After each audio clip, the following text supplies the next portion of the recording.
Heather rather promoted me in her introduction when she said I'd been co-chair of AGFID. So I didn't see a tremor of unrest and nervousness among the AGFID people, though there might have been.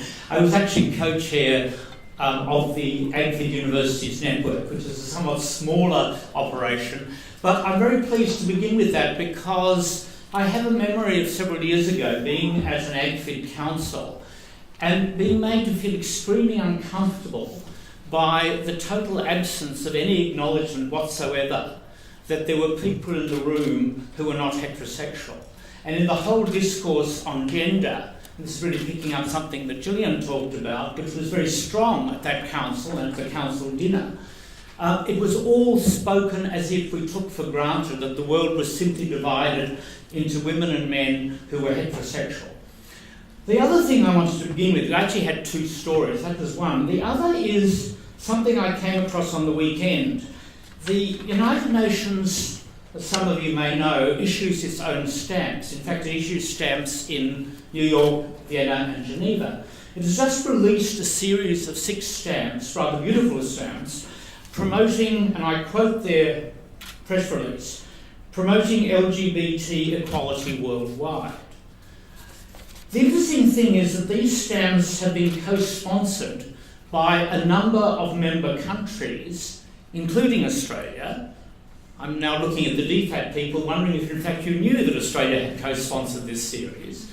But what is striking is that among the countries that did co-sponsor the issue, there is not a single Asian or African country. Now, I could spend a lot of time, and I won't, and it's partly why John and I have written a book about some of these issues, talking about the dilemmas that now exist in the contemporary world around fighting for what, following American precedent, we've come to call LGBT rights. So I would far prefer to talk about SOGI, which is, I think, the more acceptable international term. What is striking is how issues around sexual and gender expression have become, in a sense, the fodder for a new sort of cultural Cold War, in which, interestingly, both Presidents Obama and Putin have played a major role. Obama speaking in the name of universal human rights, Putin speaking in the name of tradition, culture and religion. And I guess the two questions that I want to pose today, and that's all I'm doing is posing questions, partly because I can plug my book, which isn't yet available in any bookshop in Australia, so waste of time really plugging it, but still. But more seriously, because it seems to me there is a real challenge here for the development sector.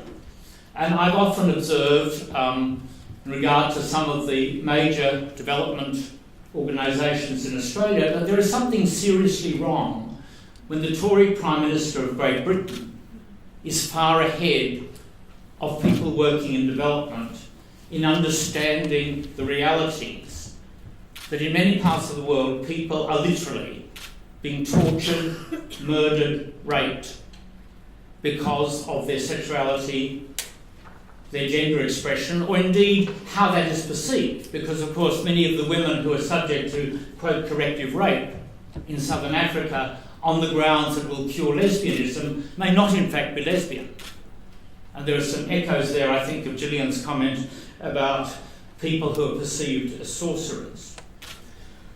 And I think there are two questions that we really need to think through, and I don't have simple answers. One is, why has the issue of whether sexuality and gender expression should come under the rubric of human rights, why has this become so contentious and polarising an issue? It surfaces frequently and with great heat at large numbers of UN debates. It is, as I've said, a subject that has pitted a coalition of largely Western and Latin American countries against a coalition led by both Russia and the Islamic bloc. And there are very bitter and continuing arguments about this. My sense is that, for reasons that I think one needs to go to Freud to fully understand, homosexuality has become an extremely useful device for a set of apparently unconnected authoritarian religious and political leaders to rally support. And where it becomes most dangerous for people living in the countries where persecution is most apparent is that homosexuality becomes depicted as a Western import, and the rhetoric therefore becomes one of preserving the traditional cultures.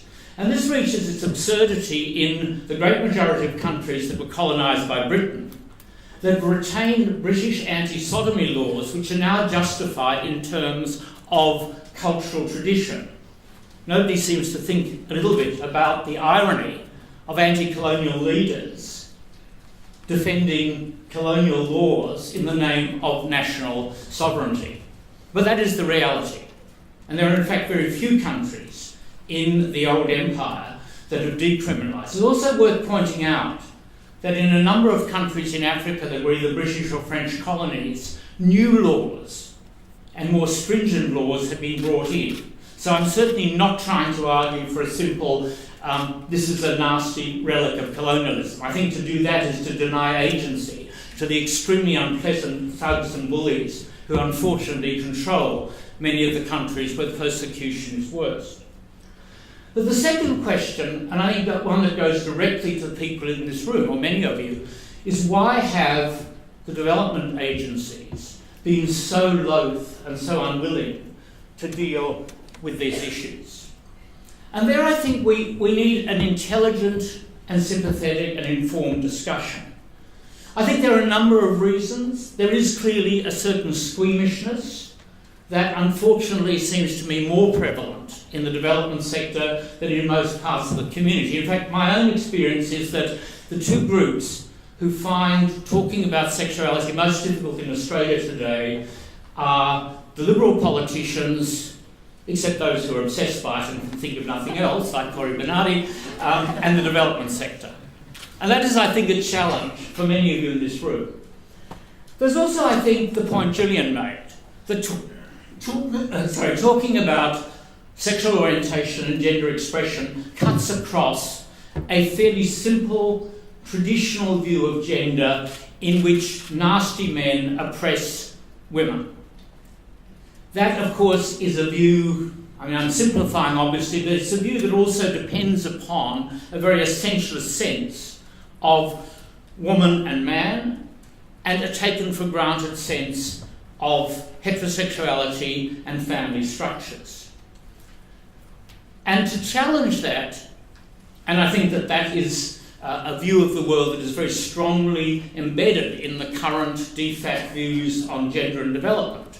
But to challenge that is difficult for development agencies, particularly difficult given that development agencies depend upon raising funds by appealing to fairly traditional and conventional imagery. I mean, you think of some of the television advertisements by some of our bigger agencies. It's very clear that they play off a very traditional and conventional view of how society works. There's also, I think, and most importantly, if we're going to have this discussion, the whole issue of cultural rights, that third category of human rights, which is by far the most difficult. After all, the people like Putin, like the President of Uganda, like the government of Jamaica, like the Prime Minister of Malaysia, those people who uphold persecution of people on the basis of their sexuality do so in the name of traditional culture. And for agencies in rich white countries that want to be sympathetic to cultural diversity, this becomes extremely difficult. I think that one needs to remember that the people who are being persecuted are as much part of the culture as the people doing the persecuting. There is a real dilemma here. And the dilemma, I think, is summed up, I've got 1 minute to sum it up, that by talking about these issues, we have to find a path between either reinforcing the idea that homosexuality is a Western import, which is a very strongly held view in some parts of the world, or equally, by ignoring the issue, turning a blind eye to the realities that many people live in literal fear of their lives because of their sexuality and gender identity.